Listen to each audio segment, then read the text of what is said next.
আসসালামু আলাইকুম গাইস। তো আজকের ভিডিওর টপিকটা কি অবশ্যই কিন্তু আপনারা ভিডিও টাইটেল এবং থাম্বনেল দেখে বুঝে গেছেন।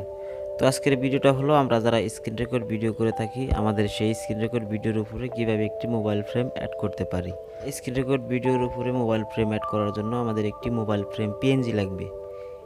মোবাইল ফ্রেম পিএনজির লিঙ্ক আমি ভিডিও ডিসক্রিপশনে দিয়ে দেবো, চাইলে ওখান থেকে আপনারা ডাউনলোড করতে পারেন এবং গুগলে থেকেও আপনার পছন্দ মতো যে কোনো একটি ফ্রেম ডাউনলোড করতে পারেন। তো গাইস, আমরা যখন মোবাইল ফ্রেম পিএনজি অ্যাড করতে যাব প্রথমে আমাদের একটি সফটওয়্যারের সাহায্য নিতে হবে। আপনি যে কোনো এডিটিং সফটওয়্যারের মাধ্যমে করতে পারেন। তো আমি কাইনমাস্টার অ্যাপসের মাধ্যমে আপনাদেরকে দেখাবো কিভাবে আমরা মোবাইল ফ্রেম পিএনজি অ্যাড করতে পারি আমাদের স্ক্রিন রেকর্ড ভিডিওতে। তো গাইস, সেজন্য আমি চলে যাব প্রথমেই কাইনমাস্টার অ্যাপসটি ওপেন করতেছি। তো গাইস, কাইনমাস্টার অ্যাপসটি ওপেন করার পর এরকম ইন্টারফেস চলে আসবে। আপনারা জাস্ট এখান থেকে প্লাস আইকনে একবার ক্লিক করবেন।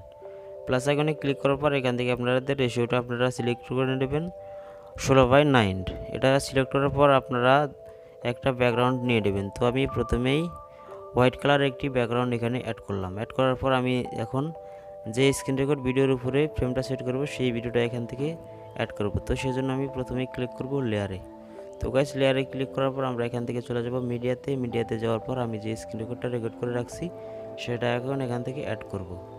তো এটা আমাদের অ্যাড করা অলরেডি হয়ে গেছে। তো আমরা এখন কিভাবে এর উপরে একটি ফ্রেম অ্যাড করতে পারি। তো এখন আমি আবার চলে যাব লেয়ার থেকে মিডিয়াতে চলে যাব। তো আমি একটি মোবাইল ফ্রেম পিএনজি ডাউনলোড করে রেখেছি অলরেডি, সেটা এখন আমি এখান থেকে অ্যাড করতেছি। তো গাইস, এই ফ্রেমটা অ্যাড করার জন্য আমরা জাস্ট এই ফ্রেমটা এভাবে ঘুরিয়ে নেব। ঘুরিয়ে নেওয়ার পর আমাদের সাইজ মতো কিন্তু আমরা ফ্রেমটা এভাবে বড় করে নিতে পারি। তো গাইস, এটা আমাদের সাইজ মতো আমরা এভাবে বড় করে নেব। নেওয়ার পর আমাদের যেভাবে ফ্রেমটি খুব সুন্দরভাবে বসে সেভাবে আমরা এটা সেটিং করে নেব। তো গাইস, আমাদের ফ্রেমটি কিন্তু অলরেডি অ্যাড করা হয়ে গেছে। এখন আমি প্লে করে দেখি ফ্রেমটা কত সুন্দরভাবে বসে গেছে। তো গাইস, দেখেন কত সুন্দরভাবে কিন্তু আমাদের ফ্রেমটা বসে গেছে কোনো ঝামেলা ছাড়াই। তো গাইস, এভাবে কিন্তু আপনারা কাইনমাস্টার অ্যাপসের মাধ্যমে আপনাদের মোবাইলের যে পিএনজি ফ্রেমটা আছে সেটা আপনারা সেট করতে পারবেন। তো গাইস, আপনারা যখন স্ক্রিন রেকর্ড ভিডিওর উপরে এরকম ফ্রেম অ্যাড করবেন তাহলে কিন্তু আপনার ভিডিওটা আরও সুন্দর দেখা যাবে এবং ভিডিওটা ভাইরাল হওয়ার চান্স থাকে। তো গাইস, ভিডিওটা যদি ভালো লাগে অবশ্যই একটা লাইক দিয়ে যাবেন। পরবর্তী ভিডিও পাওয়ার জন্য আমার চ্যানেলটা কিন্তু অবশ্যই সাবস্ক্রাইব করবেন। ধন্যবাদ সবাইকে।